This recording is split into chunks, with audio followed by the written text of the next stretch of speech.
So we've all been dreaming and envisioning our makerspaces, and now you get to hear from 4 different libraries that have embarked on each one a unique way of interpreting makerspaces for their own communities. So let me just introduce you to and tell you who's on the panel today.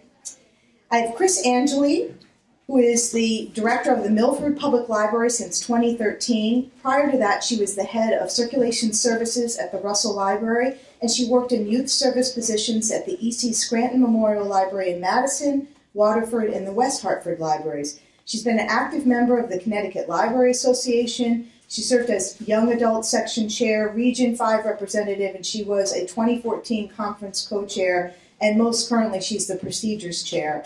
And she's a 2013 alumni of the New England Library Leadership Symposium. She holds an MLS from Southern Connecticut State University, specializing in library administration, and a BA in modern languages from Central Connecticut State University.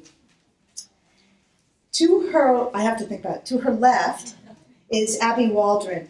Abbe is the library media specialist and chief academic officer at Wamogo Regional High School in Litchfield. The Wamogo Makerspace opened in the fall of 2014, and Abbe collaborates with students and staff to make it an inclusive community space where students can explore, design, and create.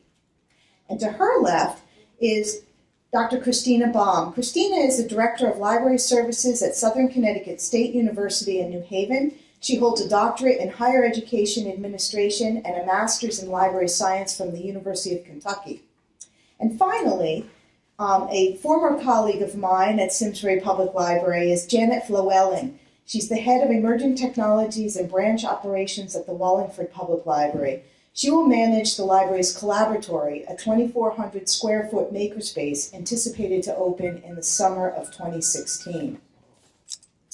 So I'm going to call Angeli up to tell you about her makerspace.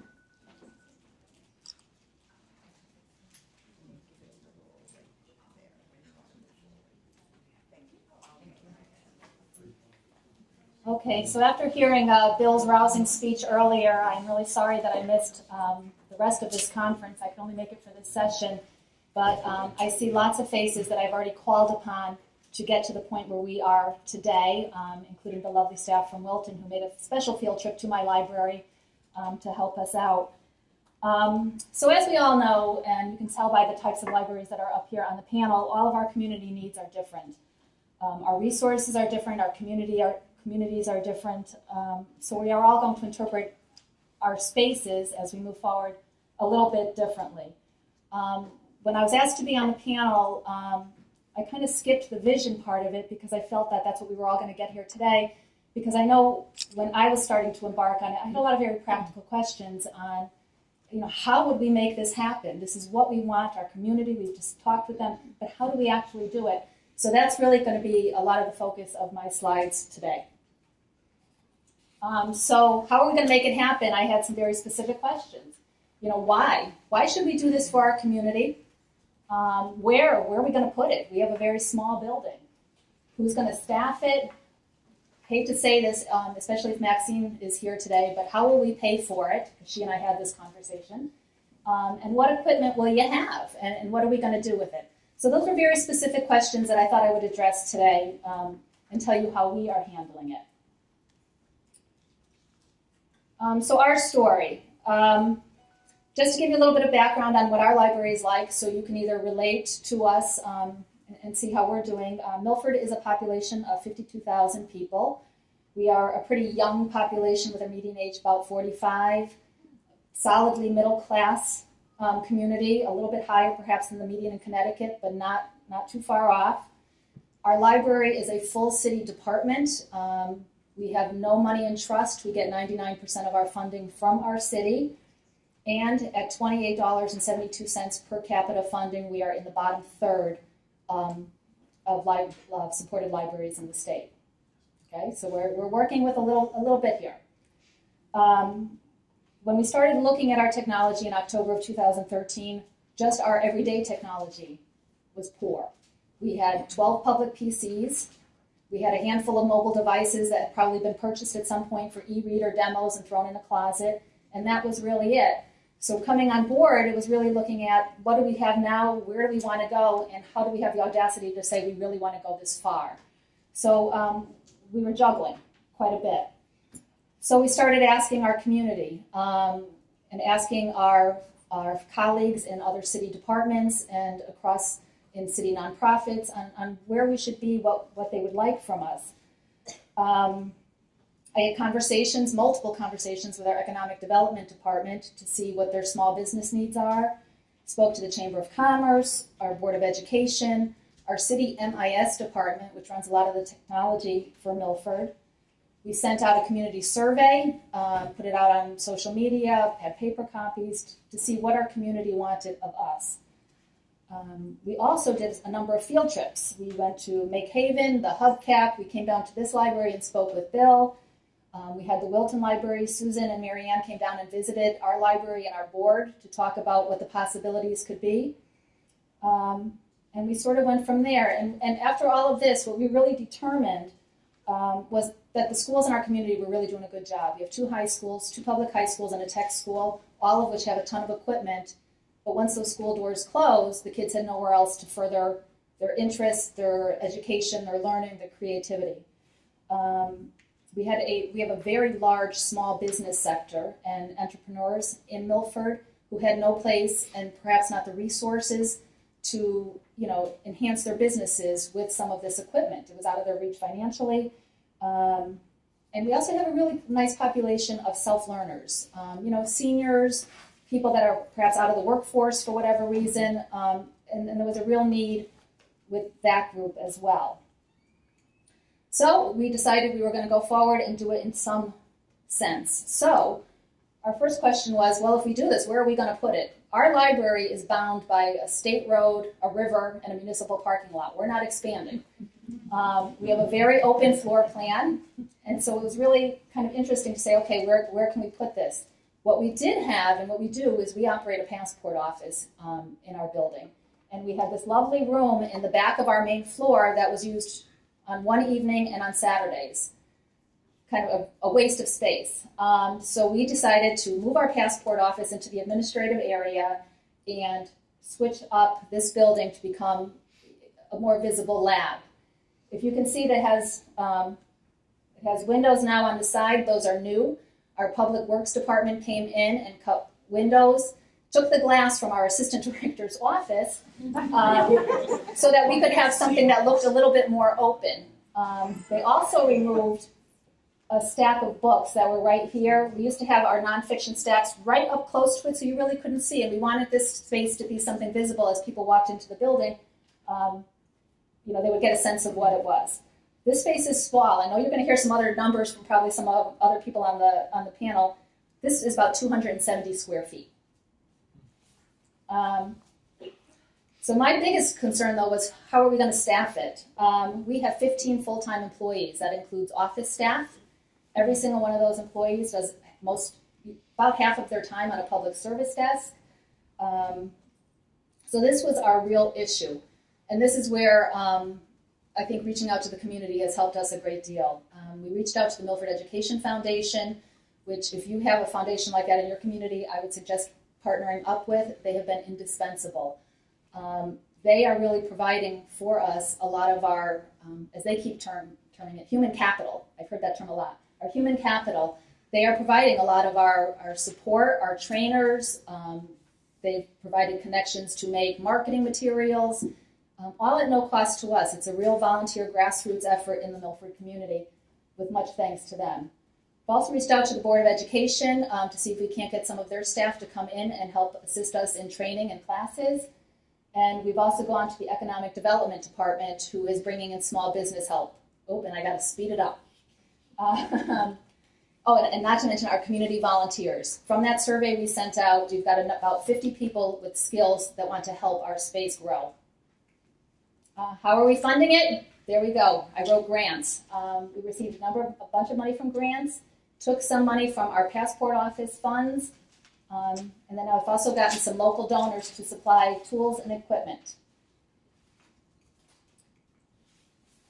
And what we have purchased so far is listed up there: 3D printer, an iMac, a number of things. I will say for us, with our space so small and our funds fairly limited, we're really looking to this, to a lot of mobile equipment.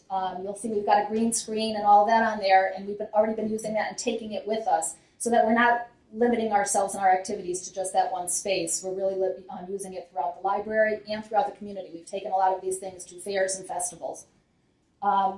We did start a Lego robotics team. Our library board, getting the 2 minute. Our library board is sponsoring a first Lego League robotics team. That's been a wonderful addition to our space. They meet there, they've built their Lego robots, and I think that's really drawn a lot of interest in from parents and from kids alike as to what this space has now and what it could be in the future. So that is my information and the information for Fred, who was here for the full conference. He's on the right-hand side of the room here. We'd be happy to answer any questions, either email or calling. If you do have any, please get in touch with us. As I said, it was really indispensable to our library to get going, to just talk to our colleagues and learn what they've done, what's worked well for them, and really just to get a little touch of their inspiration and vision to make it grow.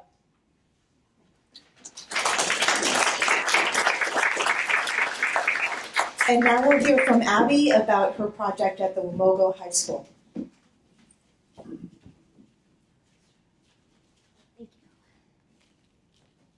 Okay, thank you for having me here. This is really exciting to be here to represent our school. We are a very small school in Northwest Connecticut. That's actually a sign a student made last year that hangs from the ceiling in our space.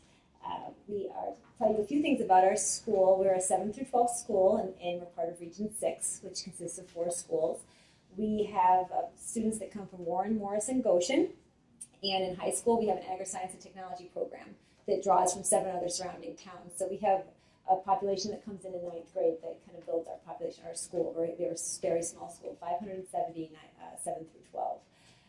When I started to get organized for the MakerSpace, I wanted to make sure that as we were communicating what we wanted to do, we were connected to our school's mission and core values, which fit in perfectly. And we're also looking at moving towards mastery-based learning. So those are all things that I look at in the MakerSpace, as well as when we're in meetings, when we're talking about curriculum, instruction, projects, things like that. And later on in the presentation, I'll share a slide with you that kind of helps me communicate to staff members why we need to have a MakerSpace in the school and how it connects to what we do every day with our students. My role in this space is these following things. I made this up myself. I didn't read this in a book. This is how I feel like I should be in the space. I had to take a lot of risks in starting this because I don't know how to do lots of the things that you hear about that go on in a MakerSpace. Like, I had no idea how to use a 3D printer. It came in a box, and I reluctantly opened it finally because I thought, once I open it, it's over. I have to start using this thing.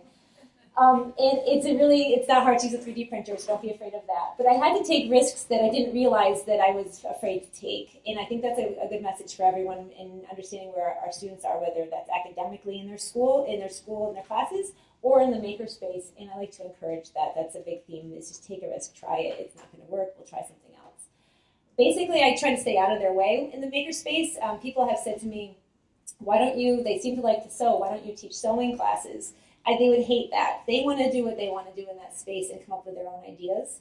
I find that that's been the most successful approach. So I create ideas for them and programming suggestions, but we don't run classes in the MakerSpace, and that came out of the feedback that I felt from our students and our staff as well. We also are flexible with our time and our expectations. Ensuring that's an important one to me, is ensuring that every student is met, all of their needs are met in our school. We want to make sure it's an inclusive environment, so every student, regardless of ability level, can partake in activities in the MakerSpace. We have a big difference in our ages. We have students who are in 7th grade, they're 12 to 18, our students. So we also want to make sure that it's a community space where everyone feels comfortable simultaneously. We don't have separate times for students to come. And there's always college and career connections, so that's something that I just bring up in conversation with students, really. We got laughing before because we don't measure things in the MakerSpace, so I'm not measuring what they're doing as much as giving them the opportunity to have experiences. So I guess the choice I made initially was that I had some ideas about what should happen in a MakerSpace, but really you can't create a space that's going to work for your school or library. unless you ask the right questions of the people who are going to be using the space. So I surveyed the students 2 years ago. We started to talk about that, and they gave me awesome ideas, things that I never would have thought of. They also brought up the idea of that they would like to teach other people how to do things, which is also a huge part of our program, too, is a mentoring piece, and I'll share that in a minute. But this is a survey, and I gave them a choice of what to pick from, and then I gave them some blanks to fill in, like, what else would you like to do? They pretty much like to do everything. Really into electronics, 3D printing, animation, robotics, video production, podcasting, that's kind of hard to see, sewing. Sewing, as I was saying earlier to a group of school library media specialists, that's a huge hit. The sewing machine is always running, which I brought in because I sew, so I thought that would be an element that, that's one thing I know how to do. So I could do that with them, and it is as fascinating to the boys as the girls. It's always in use, so that's an easy one if you're not sure what to start your makerspace in with. I had writing a newsletter, someone was interested in that. Arts and crafts is big, and music production. Last year, a student asked during the year, it wasn't on the survey last year, if we could get a keyboard, like a piano keyboard. And I asked him, this is telling, I asked him, do you like to play piano? He said, no, but I'd like to learn. So this is how they're thinking. Like, I'd like to learn. It would be cool if it was here, then I could learn on my own. I don't want to take a class, but I like to learn. And that again, is usually in use, and I have headphones in it, so as they're learning, we don't have to hear it. They like us to hear it, though. I spend a lot of time walking back and forth, like, that's why the headphones are there. And then they give us good ideas. So when I was putting this presentation together, was at the same time I was collecting the data. So when I went to take a snapshot of this, someone put sports machines. I'm not sure what that is, but I'll follow up with that. And nail art. And so there's things that you may not think about in your makerspace that could happen there. And the people that you're talking to will tell you what they like to make. Our students are very talented, as are most people who are coming to your libraries in some way. We have students who love to cook. We have students who do 3D animation on their own, do stop motion animation. There are students who do graphic arts on tablets. We have a student who knows how to use that. She does beautiful anime work. And when you talk about it, they look at it as a hobby. I say, is that something you want to do because you're really talented at that? No, I just like to do it for fun. And I think, well, these are things that they've cultivated on their own. And for us to be able to engage those in school is a really powerful thing, because it's not necessarily something that they're going to get in their classrooms, but it's something that's purposeful and they're very passionate about. So even the student who asked about playing the piano, he now comes in to play the piano and is learning how to do that, which I think is pretty exciting. So I'd say keep an open mind as you are planning your makerspace. So again, connecting to the classrooms. These are all things in schools that are really important as we're moving forward and trying to engage students. So when we talk about the makerspace, these are terms that I would use. It's personalized, it's student-centered, it's project-based, it's inquiry-focused, differentiated, and we always have a growth mindset. So in some of these photos, you see kids working on projects. They have an expo project that's due every spring, and they'll come to the makerspace to work on it now. So there's girls that are sewing an inner tube inside a backpack because that was their invention, which is really funny. So they're like, how do you do this? I'm like, I have no idea. Like, we're going to figure this out with you. We have students, actually Fox News came to see our students who are creating another kind of invention for the expo in Hartford. And they spent a lot of time. A lot of times it's good that I can't answer their questions because they have to figure it out. So I can help facilitate and maybe find a place that they can get answers or sit while they're working through it. But I think in some ways that's an advantage. It's not a disadvantage to not know how to do all of these things. Okay, so, this is big in our makerspace, is collaborating and mentoring. And we are constantly having teachers come in and talk to us about students who have special talents that maybe aren't academically as engaged as other students. Sometimes these students become the mentors for our students. We have students working collaboratively. One, he was making a stop animation movie, and the other student was really good at writing music, and they were creating a video together. These aren't students that knew each other beforehand. So sometimes the staff helps kind of make these pairings. Sometimes the students are in the space and they know that one of these students is really good at origami, and so they go and drag him over to help them. We had students that, in talking to a special education teacher, she was wondering if they could make a sensory board for a student. And we took things that we had in MakerSpace, and I explained to them what a sensory board was, and they got the glue sticks out and the pieces, and they created it, and they presented it to the student, and it's his favorite thing. So the idea was that they kind of create a connection for themselves with another student in the MakerSpace. And to me, that's more important than anything, is the community piece in having teenagers be able to collaborate and work together like that. So that's something that we're pretty proud of, and it happens a lot. As you see, they spend a lot of social time there, which I love. Again, another thing that I said before that was really important is that it's optimal engagement in an inclusive environment. So students can come when they have time to come. It's not based on grades, and I made sure that that was clear to teachers as well. It's not based on even behavior, to be honest with you, because sometimes their behaviors change completely in the makerspace because they are engaged in something. They're at the Lego table, or like I said, they're sewing things, or they're creating things for some of them like remote cars. And so they create 3D parts for their remote cars that have a purpose for when they're like going through rivers. This is a rural area. So these are things that I don't think about, but they're things that they're engaged with and they think about a lot. I trust them to be in there and be good citizens and take care of the space. Teachers now have started to call and ask about how they can be more involved in the makerspace. Today we had a teacher bring a whole group of students up with her to be in the makerspace, which I thought was really exciting. And I left some resources here. I can share these with people, or if you want to email me, I have some really good resources that we've been curating for a couple of years now for Makerspace. I'm constantly pinning. There's so many good things out there that people are doing, and it's great to have kind of a bag of tricks and ideas about what the simple things you can do with paper, with some really recycled materials. It does not, like we talked about earlier, it doesn't have to all be about technology. So thank you so much.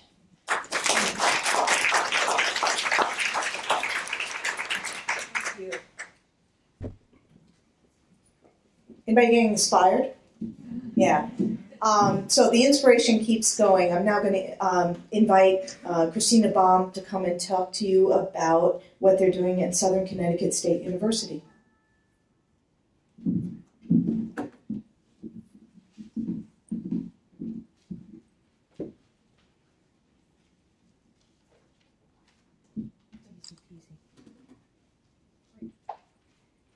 Hello. Thank you, Jennifer, for inviting me to be a part of this panel. I'm very excited to share what we're in the very beginning stages of at Southern. I was in the funding small group yesterday with Tim Kerrigan, and he said that make first and worry about space second. Well, we've kind of done that ass backwards because we opened a new library in March of this year, and in the many years of planning, we received a large space on the ground floor for a media area. And during the construction phase, we realized that a makerspace area could be part of the media area. So a few librarians and myself began attending workshops, visiting installations, including the Yale Engineering Lab, which was fascinating, and began discussing design possibilities with SCSU librarians, faculty, program directors, the New Haven Public School administrators, among others. We have named this the OWL Lab because we are the Southern Connecticut State University OWLs, so it's the OWL Lab. And the OWL Lab is library space and material resources that are intended to be used for cross-disciplinary collaboration to design, imagine, build, and problem solve, and will provide an experiential research and learning platform to be used by SCSU students, faculty, and the community partners, SCSU library science and education students in practicum experience, student teaching assignments, K-12 students in Greater New Haven via outreach programs focused on learning and exploration. Conversations with education and industry partners have revealed the possibility for 9 program initiatives based on a matrix of 3 learning tracks and 3 named audiences. And this is what we put together after meeting with those people. Maybe kind of hard to read, but the SCSU students and faculty, the pre-service and the pre-university students in the 3 tracks of arts and humanities, computer science, and engineering concepts. I also will just follow this with, you see the red outline? That is the space on the ground floor of the new building that has been allocated for media and MakerSpace. This is showing some areas. On the far right, on the bottom, is the open space where this is going to be. This is coming down the stairs and looking over at this space. And now, the one on the far right is the space underneath the stairs coming down. So it's a beautiful space.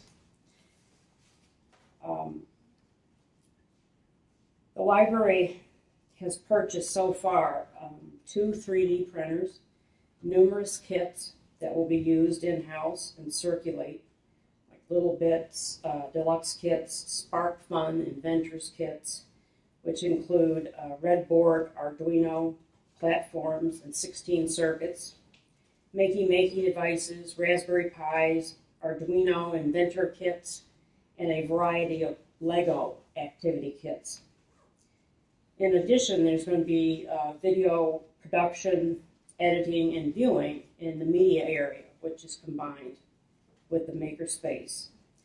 I've purchased 4 large screen TVs with DVD and Blu-ray players and inputs for laptops and iPads for the students to use all around in groups. Show that. Right now, all the kits and everything that I mentioned to you, we've been cataloging them, and they will be circulated, which is kind of uncommon. And on the right is the 2 3D printers that we have.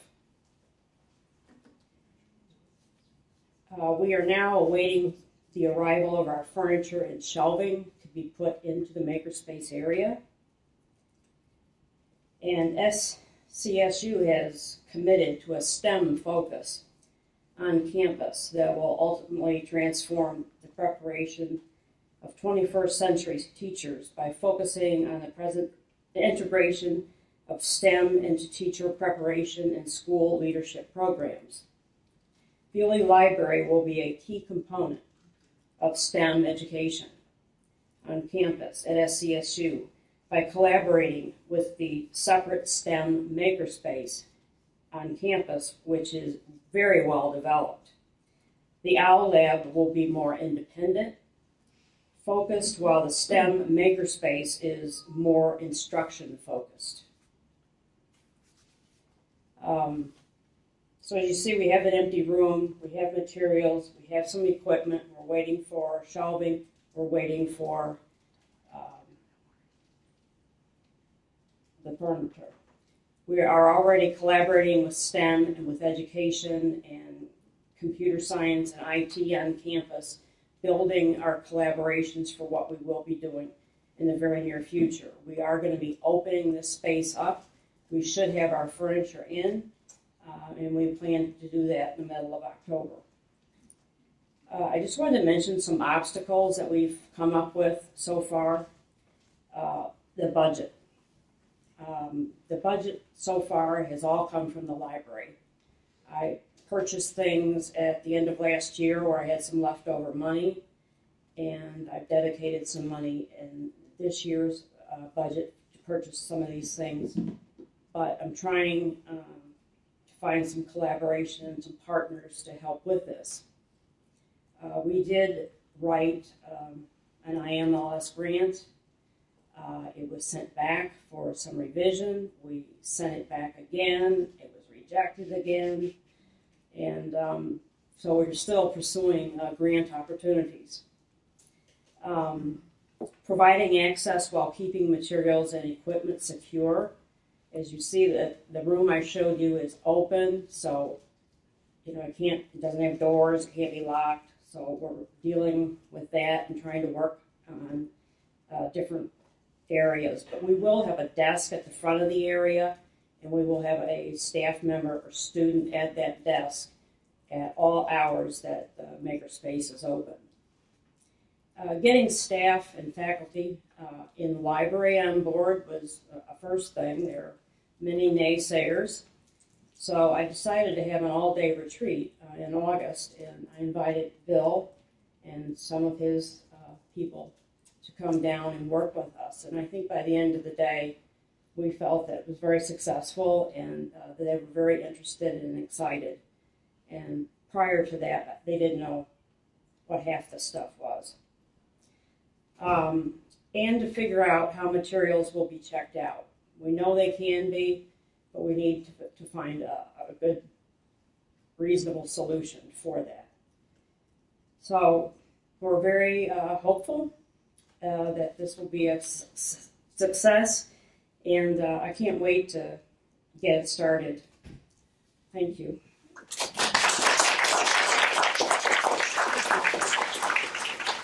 So I've got a question for you. How many people went to Southern? If you haven't been back to see Bewley Library, you're going to feel very differently when they send you that alumni gift question, you know, but you've got to go check it out. If you haven't seen what's happened to that library under Christina's leadership, I think Cindy Schofield's here, it's really amazing. The space is beautiful and the energy's really different. I could say that. I went there too. So now I'm going to introduce Janet Flewelling from the Wallingford Public Library, who will come talk about their space.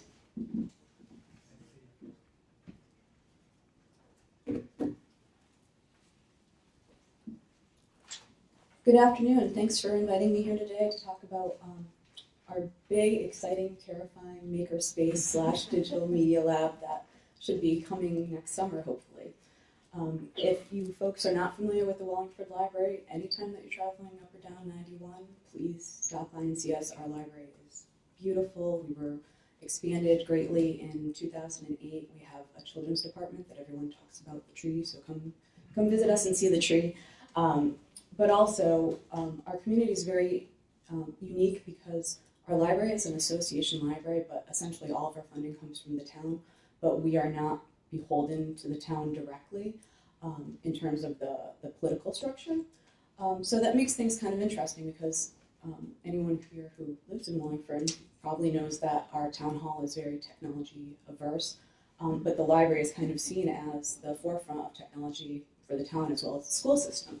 So, you know, we had this, $12 million renovation back in 2007, opened in 2008, and now we're going back for another almost $500,000 project to get our community more involved in participatory learning.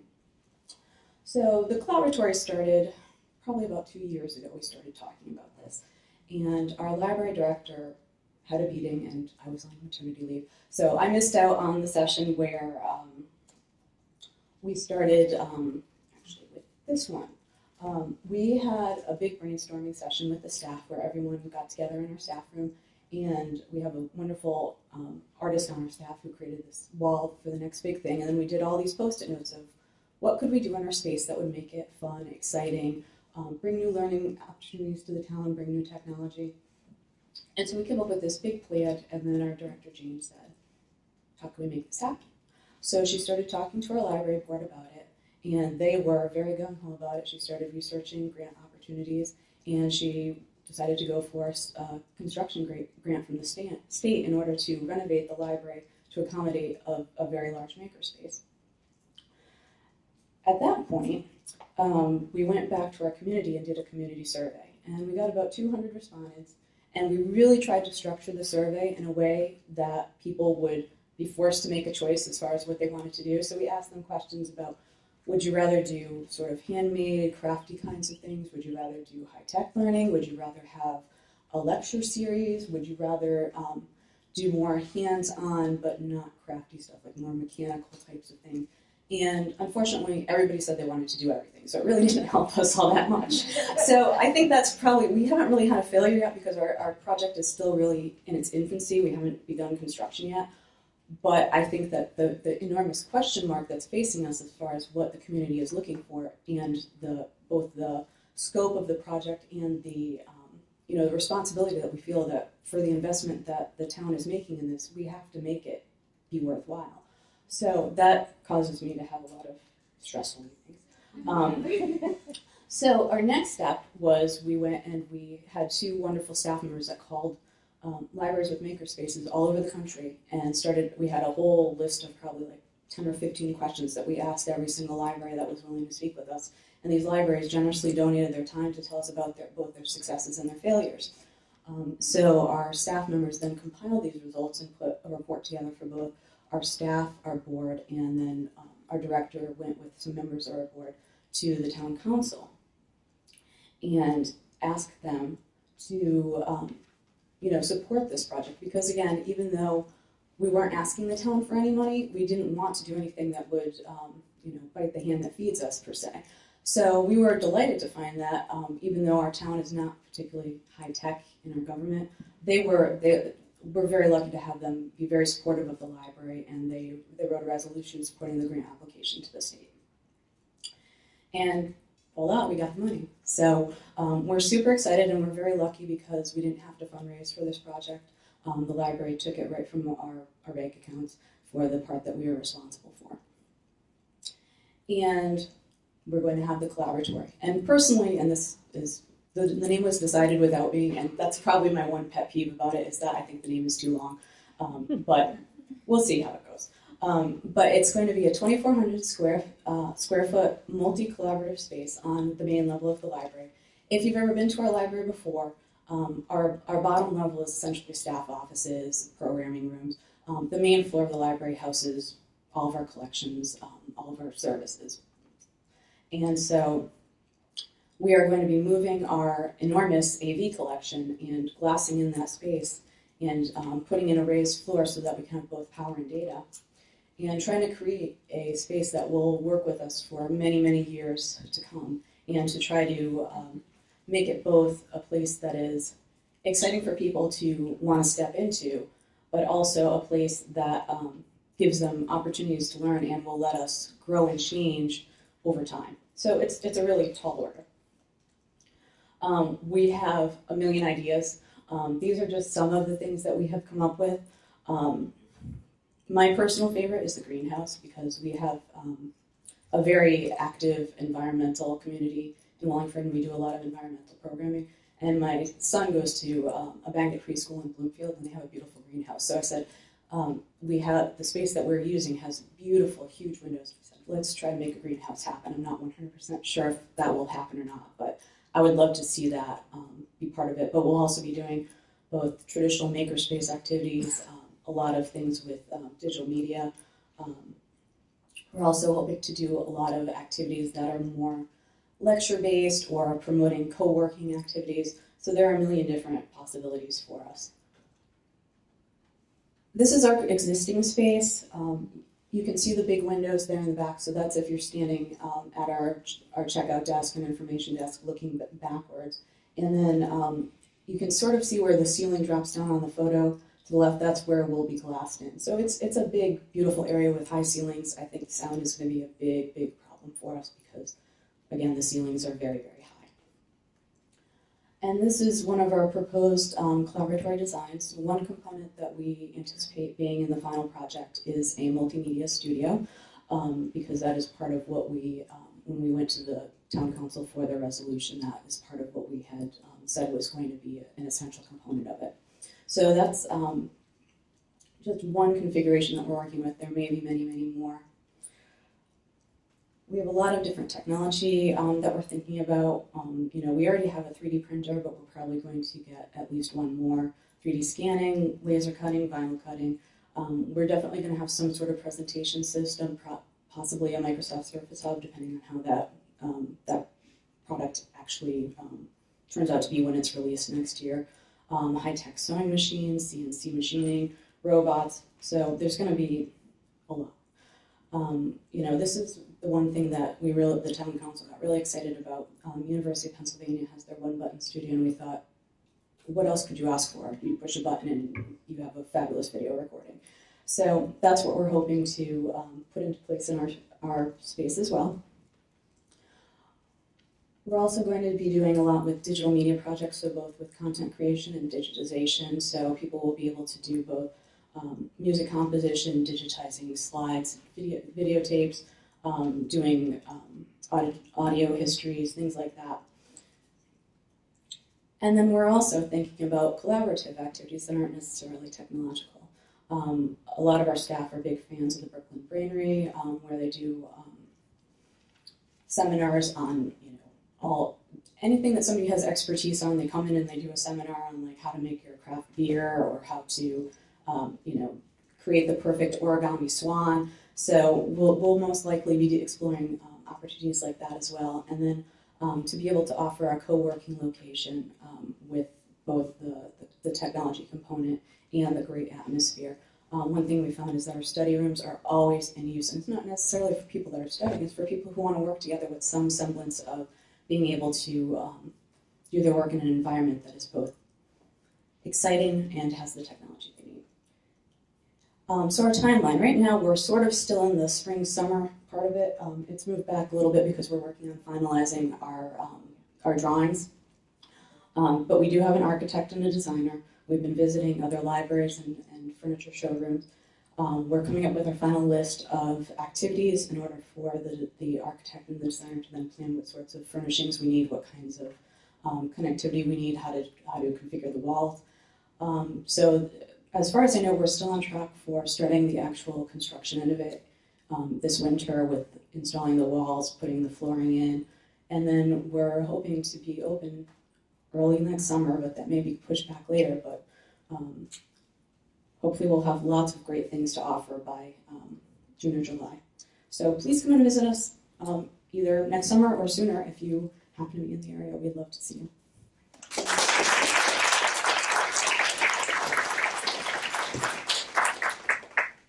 So we left some time for questions. We can take questions from the floor, or I warned them that I had some questions of my own. So let me just see. Does anyone have some questions they wanted to ask? You're stunned, overwhelmed. All right, so I'm sure you wanted to know this one. I wanted to ask the group, did they have any examples of failure and how they recovered from that failure? And anyone wants to answer that? Oh, Christina.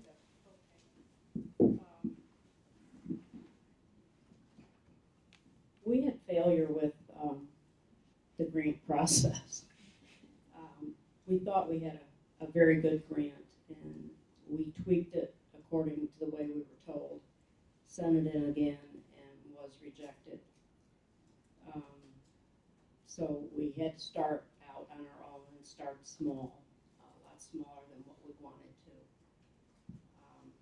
But I'm not giving up on grants, and we did initially take that as a failure. I can just sort of tap onto that.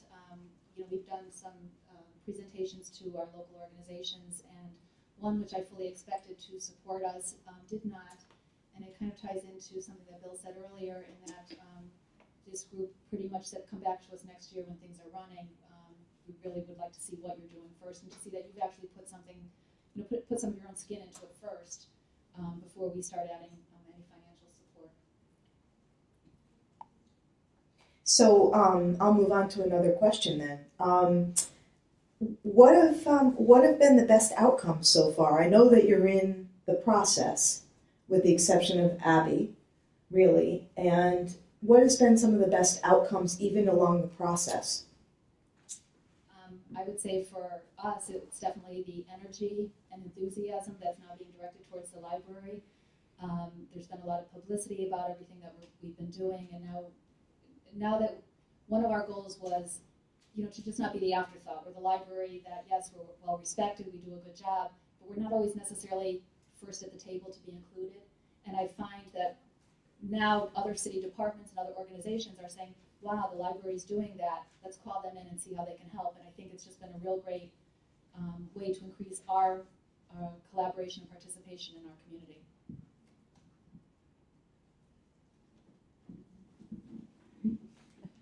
One thing that has quite surprised me is actually the amount of staff excitement that this has generated, both among the younger staff members, which I anticipated to some degree, but also among some of our older staff who have especially art skills, and they were very, very excited to hear about the possibilities of doing digital art within the library, and also just that some of them have shocked me with the initiative that they've shown. We had one staff member who is a big video creation enthusiast, and he's also a big Disney fan. And he, when he found out we were getting the 3D printer, he said, "Oh, I'm going to learn Tinkercad." And he made this amazing replica of It's a Small World. Like it's incredible. He like came in over a weekend. He's like, "Oh yeah, I spent like the whole weekend making this thing, and now it's in our display case. We're doing a big display of the possibilities with 3D printing." And it was awesome. And that was just something that I completely did not expect. I would say the school, it's just another connection point with your students. I feel like I spend an enormous amount of time with our students, and that's the best part of my whole day, really, is anytime we're in the makerspace doing things together, because other things come up, like they talk about, their schedule, or they talk about what's bothering them, and it's just a great place to get connected to the people that you work with, and ultimately it improves for us, it's definitely improved our school culture, and for those students, how engaged they are in school and wanting to be at school. Christina, did you want to add anything to that? I guess the main thing for me would be that there's equal interest between the professional librarians and the staff. And a lot of times when we have initiatives or projects, it's just the librarians that are involved. But this is certainly something that captures the interest of the entire staff. Anybody thought of any questions you were burning in the back? Yes, this is more a general question, both for the panel and for anyone else. I'm interested in how many different efforts there are around the state to establish MakerSpace, and how much sharing goes on among the libraries. I'm wondering if there are any formal or semi-formal means, by which I mean social media, on MakerSpace that you consult and use to share information. I can answer that. Go ahead. Wow. So unusual for me to get these coincidences, but just during our group meeting of children's librarians, it came up that one of the biggest challenges I think we all face is, and I've heard it for the past 2 days over and over again, that to be offering all these fabulous programs and with technology, but for us to learn, to be able to teach, to be able to afford to offer them without breaking our budget. And it occurred to me, stepping out for a break, where most brilliant ideas come from, that why don't we share ourselves? And of course, something to be discussed with management and directors to get them on board. But if one of us has already taught and learned, come to the Westport Library and do a program for us, and then, I know how to do this, I'll go to Ridgefield. So anyway, it's just something that's come up, and I hope everybody could, in management and on board, that we could find a way to land a librarian to make this happen. I'm going to chime in from a CLC point of view. So some of you noticed I put the word out asking who had makerspaces already. I can quickly see that with how quickly everybody's keeping up, that we're going to have to find a different format, probably a self-published, self-edited format for keeping that up to date. But it was our intention to keep a live list of what people's activities were so we could contact each other more effectively and efficiently. And while we were sitting here, I had two thoughts. One, which was also sharing, came from talking to Margie, but we already have a performer showcase which needs to be tweaked quite a bit, but we, expanding that to within our circle, who has what skills. The other one that occurred to me was about a supplies exchange. I was wondering where Abby was getting all her fabric and thinking about my mother's attic. And I just kind of thought about, I don't know if you remember, I think it was East Haddam, on the Rathburn Library. I loved this idea. They had a sort of a craft project or crafters kind of a swap meet where it was like a tag sale for crafters to give up all their unfinished projects and stuff. And it was like a great project or fair that she had at the Rathburn Library. And I've always thought that was kind of a neat thing to replicate and wondered if we might circulate things along. So I'm not making any promises, but it's certainly on the wavelength. And if you have other ideas or have interest in that or have a list of topics or things, materials you would want to exchange, then by all means share them with us at CLC, because that's kind of what we're supposed to be doing for you. Just a concluding comment on that. From the point of view of innovation and change, I talked about the library 50, 40 years from now, but you know that there are many different things going to happen that will change the library on a continuous basis. One of the great strengths of the library system is that you're all innovating separately and trying out different ideas in different places. That's a tremendous way to innovate, especially if you share the results and can build on each other's innovation. And that's why I asked that particular question. It seems to me deploying the resources of all the libraries so that each one doesn't have to invent by itself, but what it invents by itself can be shared by others. I think it's a powerful opportunity for the library system. I think we have time for one more question, Bill. Okay. So I guess I wanted to ask you all what things you wish you knew before you began your project, or kind of, it's a great concluding question. If you could give one piece of advice to those just starting out, what would it be? I would say don't be afraid, and as the saying goes, it gets better. I think there's a lot of fear initially because it seems like something a big bold move to do it in your space, and being in a school, it's a little bit different because it's kind of a teen library space. There's always a lot of activities going on there anyway, but don't be afraid to try new things. Don't be afraid to get things into your space that you have no idea what they are. Your patrons or your students will know what they are, or at least will toy around with it. So I think I worried a lot like 2 years ago because I had a deadline to get it done over the summer for last fall, and I was worried about it making it perfect, and it's going to change daily. So that's what I would say. I would probably concur with that. I think one thing that I did was, we're librarians. We want to get the facts. We want to get everything correct. You start researching to the point where you just got to stop and make the effort and just buy the stuff, get it in your building, open it up, and start playing with it. And I think it just sort of snowballs from there. And I think it was Susan or Marianne who said, people saw it in and they started donating, or they offered things. We had a gentleman come in and said, "Hey, what's going on over there? I've got some laptops. Do you want them?" So I think it just sort of, I would never have expected anything, but I think you just have to just sort of go with it. And failure isn't bad. It's a learning tool. I'm going to let the two others finish, and then I have one thing a to comment. add to that. Okay. You don't need all of your equipment on day one, Right. because you can't learn it and you can't feel comfortable with it. So if you get one or two pieces and roll them out, it looks for a year like everything is new every day. And like when you have kids' toys by Christmas and then they give them. Yeah, I'm thinking that's a mother speaking. One thing I'd like to piggyback onto as well is the idea of flexibility in your planning in your space. We're lucky in Wallingford that we have a lot of money going into this project, but by the same token, we want to make the right choices, and our community didn't give us a ton of input as far as what the right choices for them are. So my goal at this point is to make a space that allows us to change in a multitude of ways without necessarily investing in all the equipment up front, but making the space ready to house that equipment. And then if the interest warrants, we can then leverage that in year 2 or year 3, instead of trying to pick everything at once, spend all the money, and then be like, oh no, this isn't what we wanted, and isn't what the community wanted. What are we going to do now?